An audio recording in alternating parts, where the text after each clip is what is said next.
Welcome on in. It is a Sports Wrap right here on 95.3 WCHE. You can listen online at 95.3WCHE.com as well as on the radio at 95.3 FM. So glad to have you all in on this Saturday morning, every single Saturday morning from 10 to 11. And there is a bunch to get to today. Eagle, obviously I have to touch on the A.J. Brown stuff. I know we're tired of talking about it. It's been just months and months of talking about it. But the trade happened this week, so of course we're going to talk about it. So I want to give you my thoughts on the A.J. trade. Phils win 4 straight. They actually hold a wild card spot now. Look at that. Go from 9-19 to they have a playoff spot now. Nothing to be concerned about, right? And then, of course, NBA Finals. Knicks take a 2-0 lead. Man, I don't know, man. I thought this was going to be a really good series, and the games have been really good so far, especially last night. But, man, Knicks take 2-0 lead going back home. Stanley Cup Final is tonight at 8 o'clock. The series has been really good so far. It's tied at 1. Myles Garrett trade. Huge trade. The biggest trade in sports in a while. Myles Garrett to the Rams. And the World Cup also starts. And I want to touch a little bit on the French Open as well, as the women's final is happening right now and the men's final is happening later. So there's a bunch to talk about, as well as one final thing, Westchester University baseball. Game 3 today against University of Tampa for the winner-take-all Division II national title. So we're going to touch on that as well. So there's a bunch to talk about today. And where we will start is with the A.J. Brown stuff. And like I said, we got to talk about it because it is obviously a big story in the National Football League, and it's also a big story in Philadelphia sports, obviously. So the Eagles, they trade A.J. Brown to the New England Patriots. They did it earlier this week on June 1st when it was, speculated that it was at least going to happen, or at least after June 1st, and it happened on June 1st at 4:17, 4:20 p.m.? It didn't happen at 4:01, but it happened 15, 20 minutes after the fact, and the Eagles get a first-round pick for him, so they get a 2028 first-round pick and a 2027 fifth-rounder. That's what the Eagles announced this past Monday. The deal is technically still pending a physical. Last time I checked, this is at least according to the report. But that could have happened since then. Maybe AJ has been in a Patriots uniform, so I assume that would have happened by now. But the Patriots trade for AJ Brown. The Eagles trade him away to New England, and I guess I have a lot of thoughts on it. I first want to say the first thing I do want to say is the A.J. Brown tenure in Philadelphia was successful. I think that's undeniable. I think that is a fact that we went during A.J. Brown's time from 2022 to 2025, 4 seasons with A.J. Brown. He was a key component to winning Super Bowls. He had 3 All-Pro seasons, right? It was 3. It was at least 2 or 3. I think it was 3. 100-catch season. And he just, his production on the field and them appearing in 2 Super Bowls were, it was 3 All-Pros. And appearing in 2 Super Bowls, winning 1, making this the playoffs every single year. The A.J. era was obviously successful. There's no denying that. There's no they traded for AJ and the trade didn't work out. No, they traded for AJ and they got what they could get from the AJ Brown experience over the last 4 seasons. And I think we should all be, obviously as Eagles fans, mostly in this area, as Eagles fans, should be happy about that. Should be happy with how the last 4 years have played out. Right? Now, looking forward,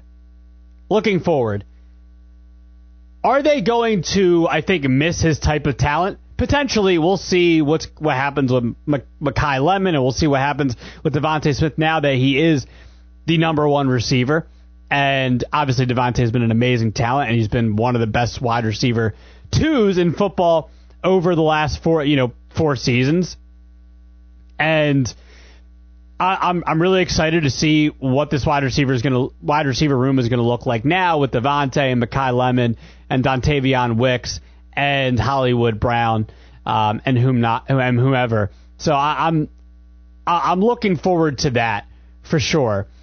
But the Eagles are definitely, I think it's stupid to be like, oh, well, like, they're not going to miss A.J. Brown, blah, blah, blah, this and that. Like, look, man, again, A.J.'s numbers over the years, like I said, 3 All-Pros, 100-catch season, 88-catch season in 2022, 67 catches, missed a little time in 2024, 67 catches for over 1,000 yards, and then 1,000 yards last year on 78 catches. Like, even people were saying in, like, a down year in 2025, still pretty good numbers. So, over the last 4 years, to put up those type of numbers where you're averaging almost 85 catches a year for 1,300 yards and about 8 touchdowns a year, let's be real, man. That is not anything to just scoff at. So, we'll see. Mekhi Lemon, still just a rookie.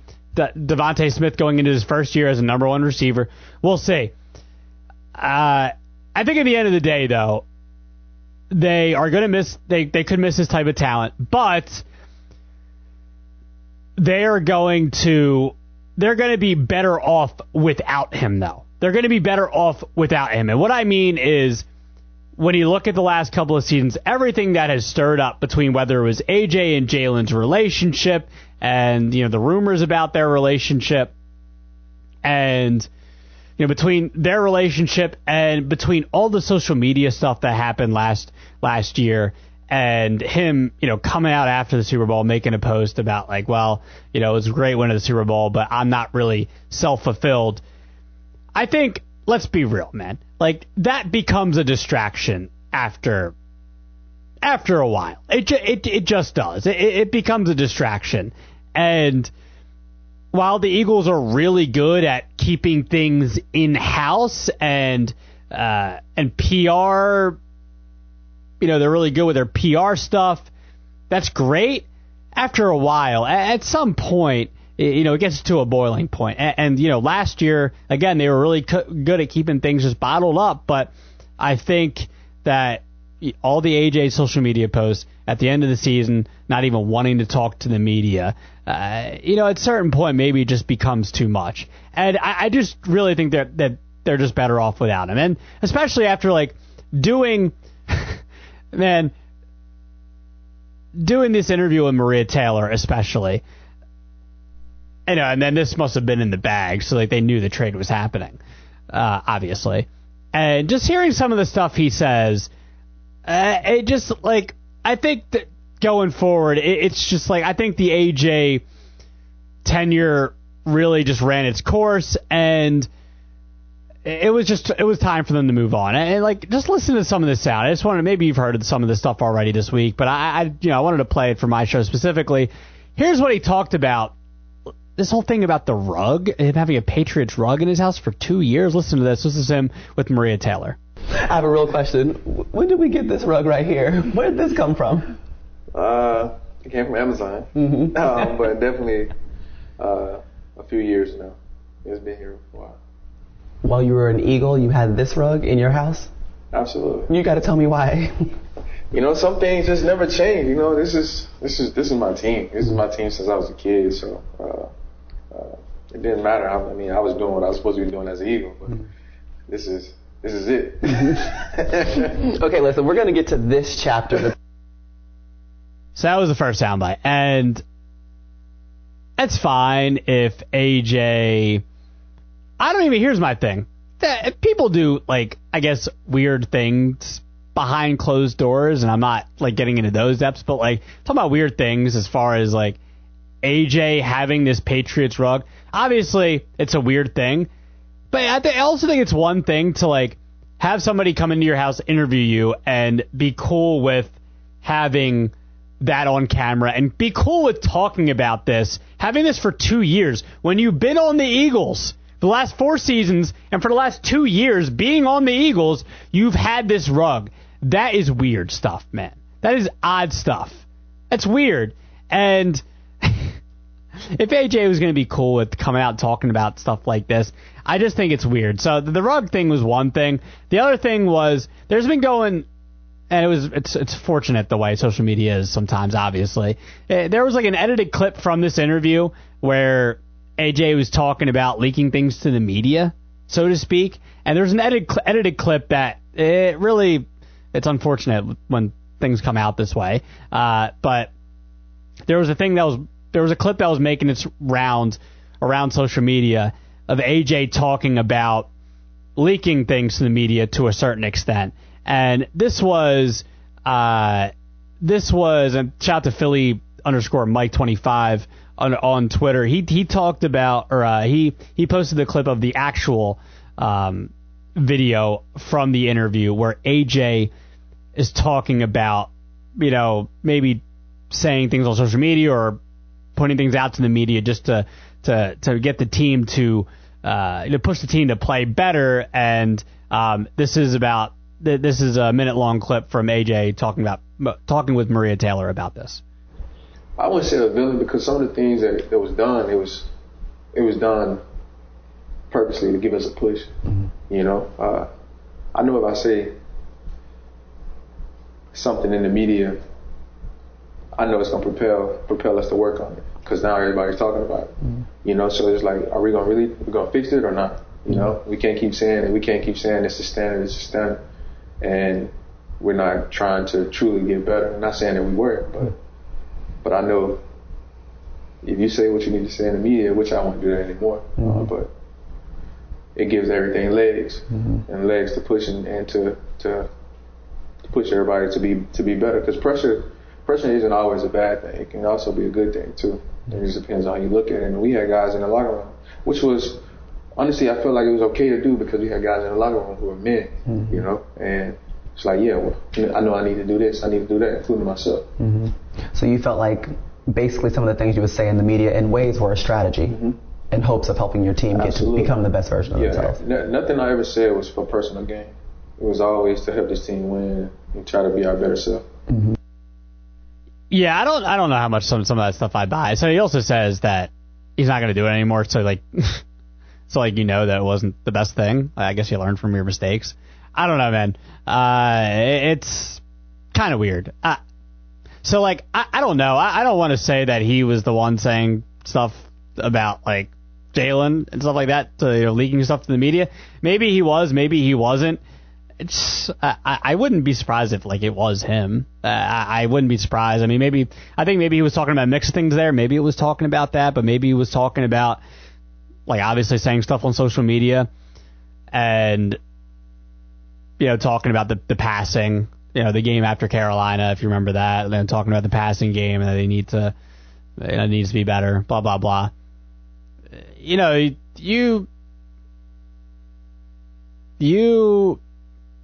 think about it yourself. Think about what, AJ's talking about here. I just think at the end of the day, it ran its course, man. It ran its course, and it was ready for AJ to have a new chapter and the Eagles to have a new chapter. And now a lot more pressure is going to be on, like I mentioned about this the last couple of shows. It's going to be on the guys like Jalen. It's going to be Devontae. It's going to be the rest of the receiver room. It's going to be there's more pressure on some of these other players now, and it's going to be an interesting season, man. It's going to be a really interesting season. It's going to be we'll see. It's going to be a big year for a lot of people involved. New coordinator, Jalen without AJ now, because Jalen's had AJ as his best receiver, arguably for the last 4 seasons, and that first year in 2021 had a solid season as the first full-time starter, and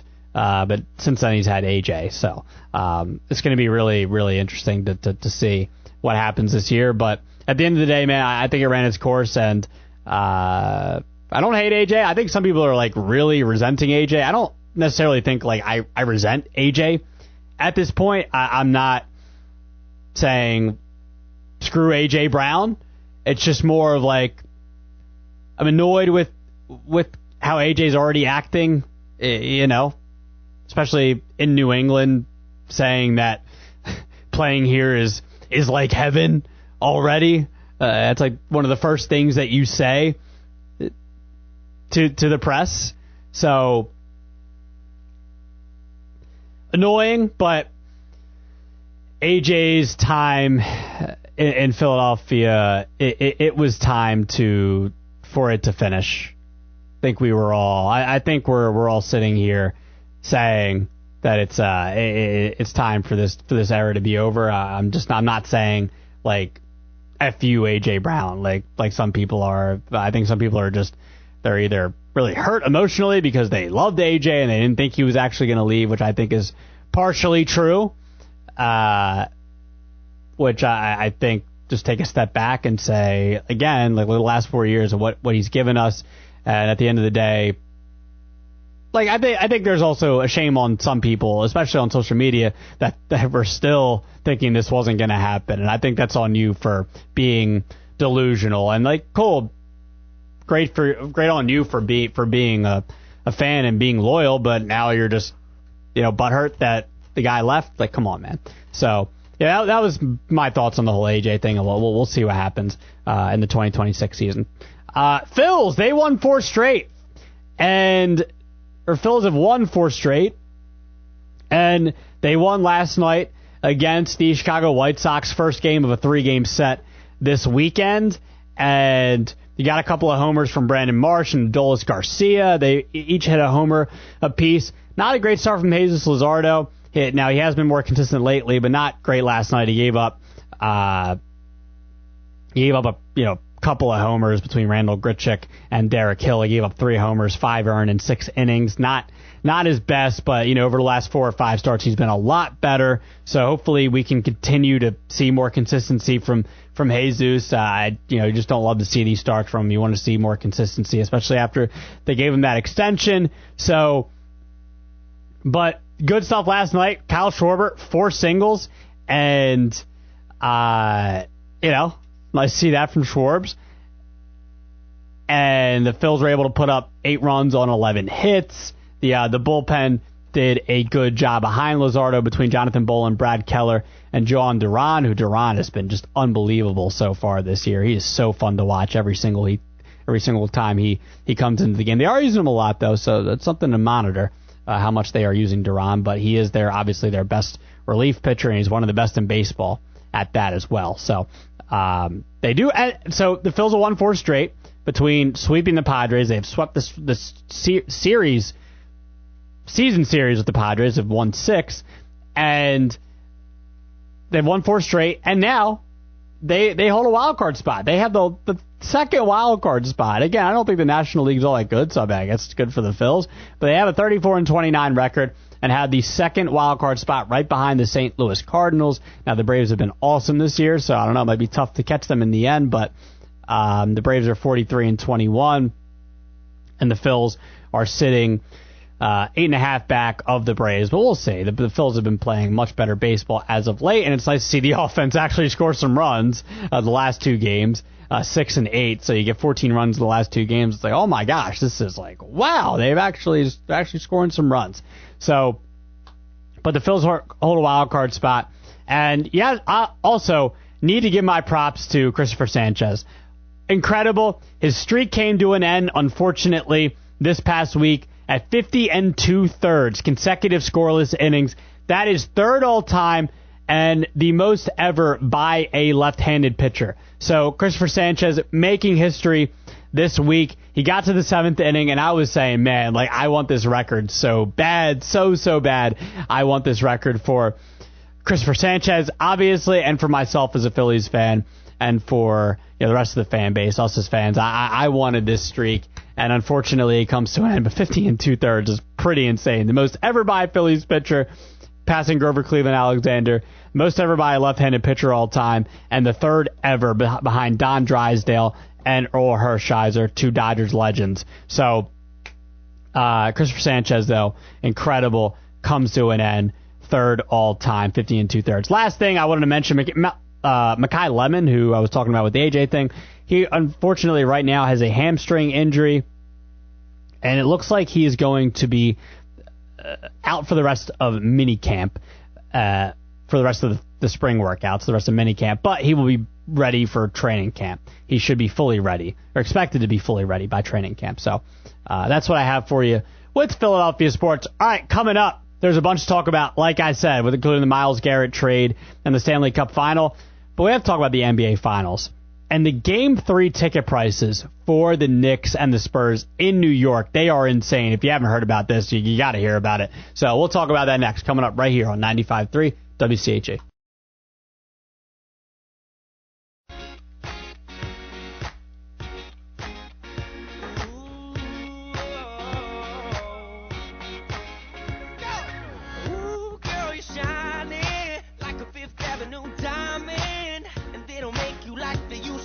You're never going out of style.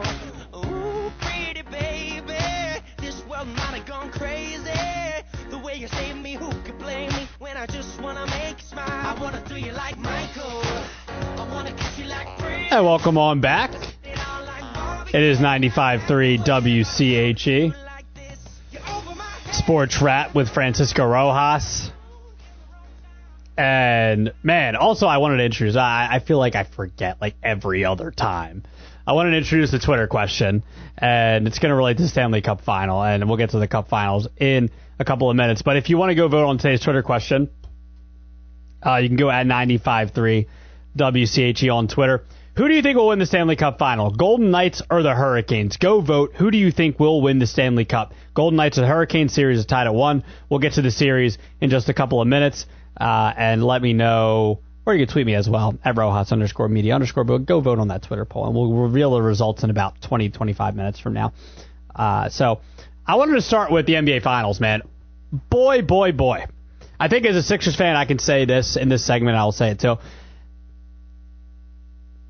As a Sixers fan, it just impossible for me to root for the Knicks. The Knicks... Now, they aren't necessarily, to me, at least in my lifetime, they aren't a real rival to the Sixers. I think the whole, the fans invading Xfinity Mobile Arena, 2 out of the last 3 postseasons is annoying, and I don't like it, but it doesn't really make the Sixers and Knicks a rival, especially because, the Knicks won both series against us, and they really weren't all that competitive, right? They really weren't all like that competitive. So, especially this one, especially this series against the Sixers, like it just was not all that competitive. So, it was 6 games the first series, but this series, was not close, not even close between the Knicks and the Philadelphia 76ers. So, they're not a rival. But at the end of the day, I can't find myself rooting for the Knicks because they are a New York team, and that's, Philadelphia and New York fans don't generally like each other, right? Obviously, you got the Mets and the Phils, that rivalry. I think Phils fans, I think most people don't like Yankees fans, but you got the Phils and the Mets, you got the Flyers and the Rangers, they're rivals. You have the... obviously the Eagles and the Giants. So, we don't like each other, and I'm going one more sport here. Football, baseball, basketball. Yeah, so that's pretty much it. So, Philadelphia fans don't like New York fans. So I can't find myself rooting for, the Knicks. Especially when, Wemby, Victor Wembanyama, and then the Spurs, they're a likable team. Wemby's a really likable guy. I don't think there's anybody, unless maybe you're a Thunder fan, it's Wemby's really hard to dislike, right? So, very hard to dislike. So it made it easy for me as a basketball fan going into this, saying all right, I'm going to root for the Spurs.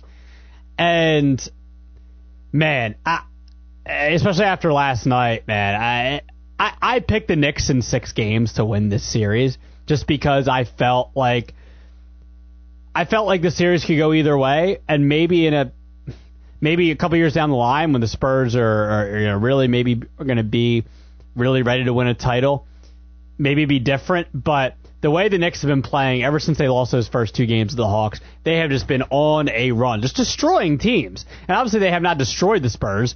Game 1 was, a 10-point win, and then game 2, comes down to the wire, and it was because Wemby, turns it over with 10 seconds left. Brunson hits a free throw, and Wemby misses a shot late. But the Knicks just feel like they have that magic, right? A little bit of that magic to where they're just playing such good basketball and they have just been destroying teams, and they take the first 2 against San Antonio, man. I don't know.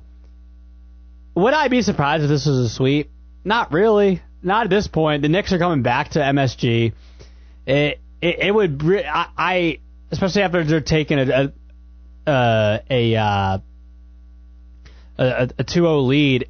I think this series is probably over, man. Unfortunately so. I think as a basketball fan, I wanted to see this series go 7, and I don't know. We'll see. Maybe San Antonio, maybe Wemby, and they're just different. I just don't think they're ready yet. And that was a huge thing for them to take down the Thunder the way they did, and they've also owned the Thunder.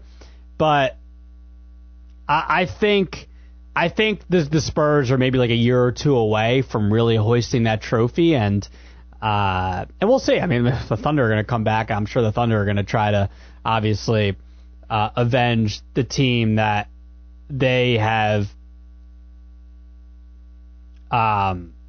They've been over, obviously winning the title last year, so it's going to be tough. We'll see, but I think San Antonio might be a year or 2 away. Maybe they're even a little ahead of schedule. I was still I thought OKC was going to win that series, and they won that series, and I was like, wow. OKC was favorites, and I thought they were still going to win, even though the Thunder, or even though the Spurs have kind of owned them, in the regular season. So, yeah, man, I am surprised. I thought the Spurs would win game 2. I was thinking that the series is going to be long. I don't think it is anymore. Hopefully the Spurs prove me wrong. I want the Spurs to come in and win the next 2 games, and for this thing to switch. But I don't know, man. There's something about the Knicks, the way they're playing. I mean, look at the way Karl-Anthony Towns played last night. Going up against Wemby, he was not intimidated at all, especially after that dunk where he, early in the game where he just, went past him and then yelled right in his face. Yeah. And Jalen Brunson's one of the best players to watch in basketball right now. It's unbelievable. Him coming out of Nova and being a second round pick? I mean, he wasn't a top pick. Hey, he was a second round pick for Dallas, 33rd pick in the draft. So, man, he's something to watch. And yeah, the Knicks just feel like they have it. And I feel like I normally don't say that about a lot of NBA teams in the finals, because usually in the NBA, the most talented, or I guess best team just wins, and you don't I'm trying to think of teams that just have that magic, that thing about them. Think about Dallas in 2011, or maybe even the Warriors the first time they won. Was that 2014, 2015? I think it was 2015 the first time they won. Or even the Cavs in 2016. I'm just saying, it doesn't happen that often. Usually the Lakers early 2000s, or even the Warriors with with KD and Clay. Usually super teams, or the teams that are just so good. You don't even think about that magic ick factor. That happens in baseball, obviously, with the Nationals in 2019, and maybe even the Braves in 2021. Maybe some of these teams that they just go on runs and they're okay, this team's gonna win. They just have that thing about them, and the Knicks had that thing about them. Man, I'm not saying the Knicks aren't talented, because obviously they are. Between Brunson, Bridges, Towns, Mitchell Robinson, and yeah, so they just had that thing about them right now. I think the Knicks are going to win this series. I don't really think that it's really going to go any other way. I don't. Maybe the Spurs will take 1 or 2 now, but I don't think so. I think the Knicks are going to take this thing, and I wouldn't be surprised if they swept. So Knicks take a 2-0 series lead with the win last night. And also, I want to talk about these ticket prices. Holy crap. I don't understand. If you're someone willing to pay this much for an NBA Finals game, it's just unbelievable. I mean, I was looking on StubHub earlier, just right before the segment started, and they start. I didn't go through it. I just looked. It said tickets for Game 3 at Madison Square Garden against the Spurs start at $10,000-something. Now, this is on Yahoo. According to Game Time, the get-in price for Game 3 shot up to $11,736 after the Knicks won Game 2. On Thursday afternoon, this is obviously 2 days ago, get-in price was $7,142. For Game 4, according to Yahoo, which now could be the championship clincher if they win Game 3, get-in price $14,000, $654. That's what it starts at. That is up from $7,232 the day before Game 2 was played. The most expensive price for Monday's Game 3, with tickets in the lower bowl, are $104,435. I don't even know what to do with that. Like, I don't even know what my thoughts are on the ticket prices for this. I don't know. You know, I had been skeptical, in the past. I never even given a thought about ticket prices for the Super Bowl that are in the thousands of dollars. I would never pay that much for the Super Bowl. And the Super Bowl is great. Obviously, it's the biggest event we have here in American sports. I get it. I wouldn't pay that much. I was really skeptical about, and I didn't.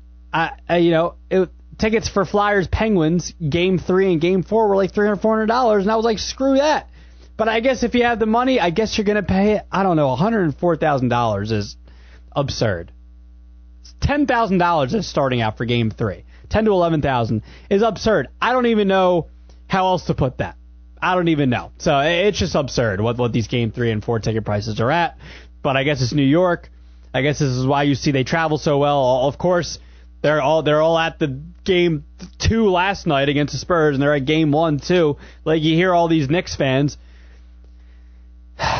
Frustrating. But I guess this is what it is. It is what it is. I guess you would like to see a fan base have fans show up to these games. All right, other series in the NHL. So we have the Golden Knights and the Hurricanes. They are tied at 1 right now. And like I said with the Twitter question, who you got winning right now? Who do you have winning? The series is tied at 1.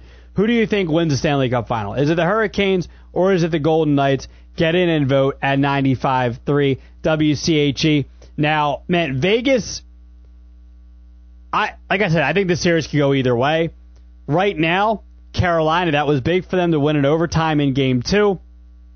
It's been back and forth, even for the way Vegas came back in Game 1. It's going to be a dogfight here on out. I think this is probably going 7. I think this is going 7, and I probably would pick Carolina in 7 games right now, but it's really tough. But it's been fun so far. It's been fun. Look, at the end of the day, man, you just want a great series as a fan. And that's what we're getting so far. So, Canes and Knights. Game 3 will be tonight at 8 o'clock. I haven't been able to watch the first 2, so I'm going to try my best to watch this game. I'm trying to watch this game tonight. But Canes at Golden Knights in Vegas. Vegas does their job. They take one of these 2. They took Game 1, 5-4, and Seth Jarvis was able to score in Game number 2 in overtime to tie this baby up at 1. All right, next thing. The Browns traded Myles Garrett. There was a bit of speculation after Myles Garrett hadn't even met with Todd Monken yet, their new head coach. And now, huge blockbuster trade that takes some of that thunder away from AJ getting traded to the Patriots, because Myles Garrett, like hours before, was traded to the Rams for Jared Verse, a 2027 first-round pick, a 2028 second-round pick, and a 2029 third-round pick. Now, coming from both sides of this, I think for the Browns, I guess just the way things were going with Myles Garrett, I guess this was kind of due for them a little bit.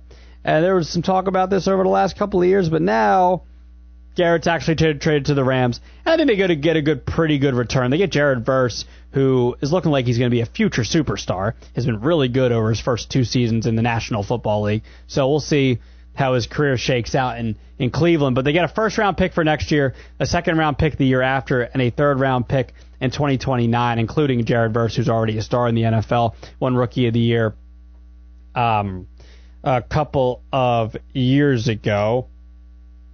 And I think it was it Rookie of the Year? Or was it Defensive Rookie of the Year. So, yeah, Defensive Rookie of the Year. So, Jared Verse to the Browns now, and Garrett on the Rams, and Rams move. You know, you go back to Von Miller trading for him, you know, years ago to go win that Super Bowl in 2021. You think about trading for, think about bringing Odell on board, Jalen Ramsey, just some of these moves for these guys where, you're trying to go all in and win right now. So Myles Garrett is a Ram.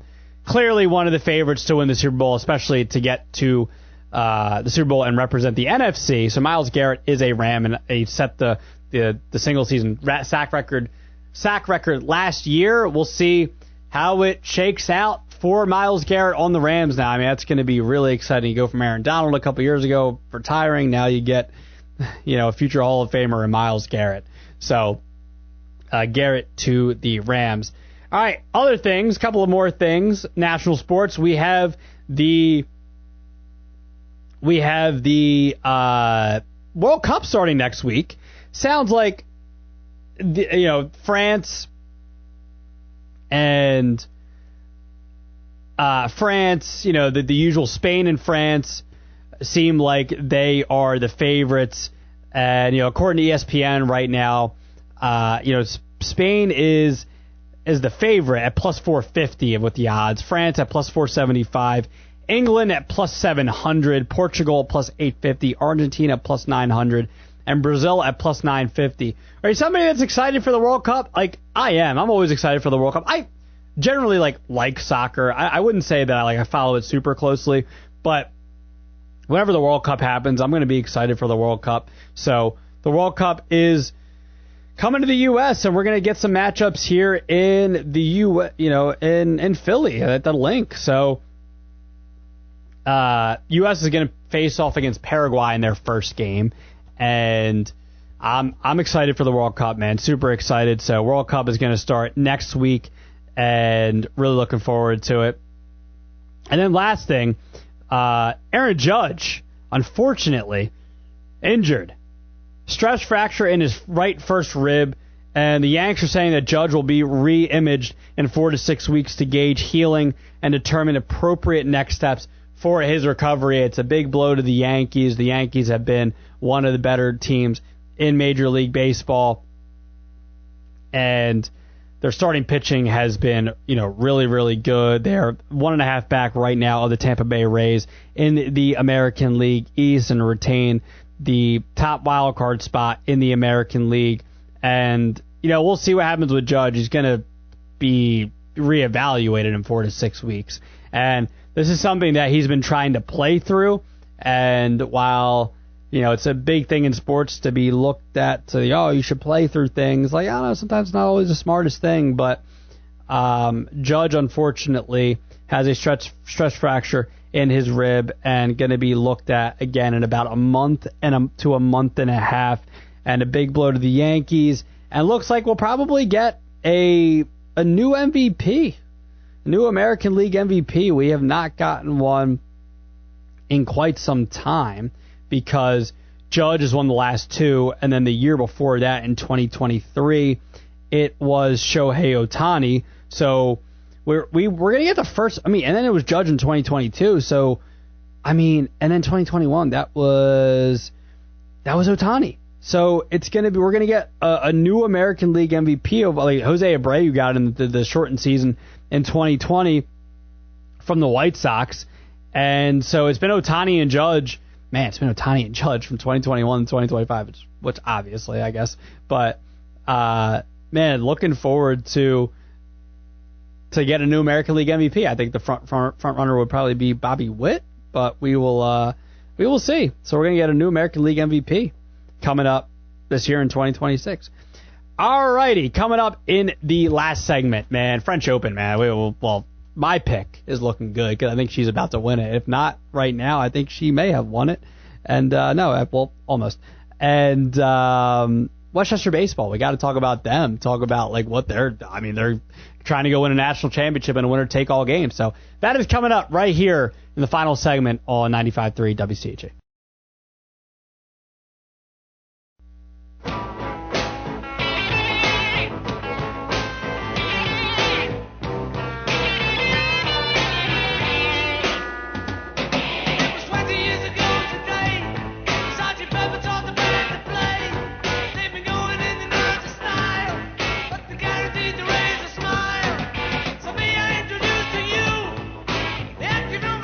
Hey, welcome back. 95.3 WCHE. Thank you so much for listening to the Sports Wrap today. So excited to have you in for this hour. Again, you can listen to the show every single Saturday, 10 to 11 a.m.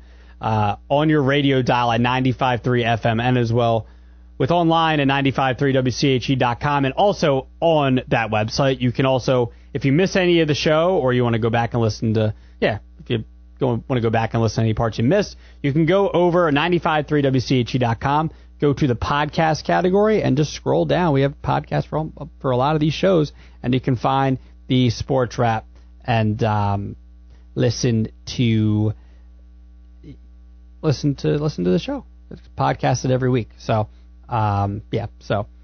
yes. All right. So, man, a lot of other things I wanted to talk about. There's a couple of things here. Westchester University baseball, first thing, man. Shout out to Westchester University baseball. Game 3, winner take all, is today against University of Tampa. So they lost Game 1 in 10 innings, unfortunately 7-4. But they win Game 2 emphatically yesterday, getting a huge start from Kyle Lazar, their stud, man. He went 9. He went complete game with only allowing 1 run, had 11 strikeouts. Did walk 5, but struck out 11. He did allow 4 runs, but 1 was earned. And, man, he was a horse. And they got a big game from Lazar, as well as they got big days as well from Harry Middlebrooks, who hit a homer, and Austin Stalker, who also hit a homer. Carter Russ went 2 for 5. Patrick Gosden went 2 for 4. He had a couple of hits. And Christian Machak went 3 for 4.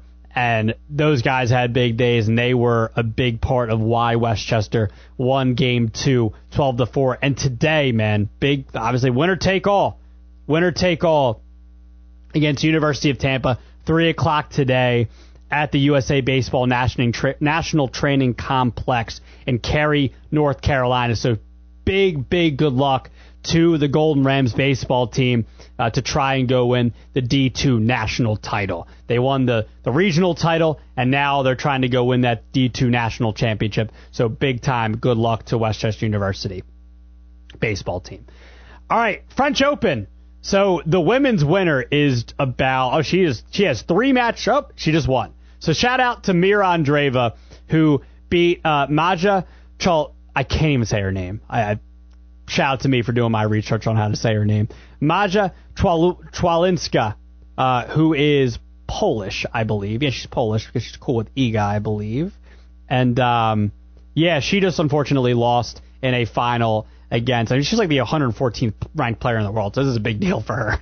I think she said she could barely pay for her hotel room in Paris, and she now she takes home like $2 million for like getting to the final or something like that. It might be a lot even more.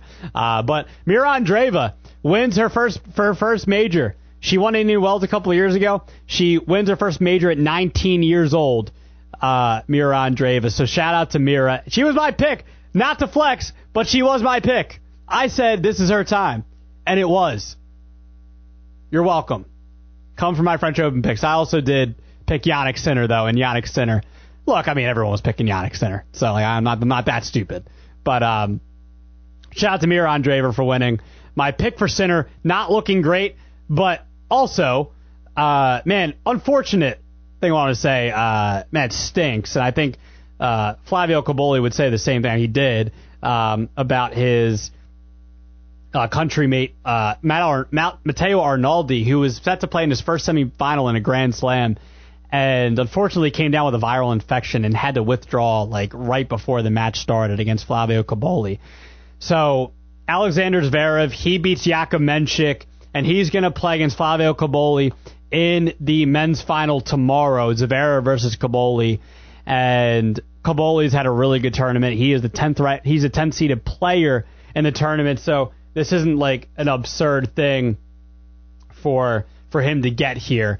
But there was a lot of chances, man. The one thing I will say is I'm disappointed in a few guys for maybe not making a run that they could have made in a tournament where there's no Djokovic, no Sinner, because Djokovic lost to João Fonseca, who my favorite player on the tour right now. He beat Djokovic, and maybe premature for Fonseca to really make a run at a major, but a big step for him beating Djokovic and getting to the quarterfinals. But guys like Tiafoe, who had a shot, he lost to Arnaldi.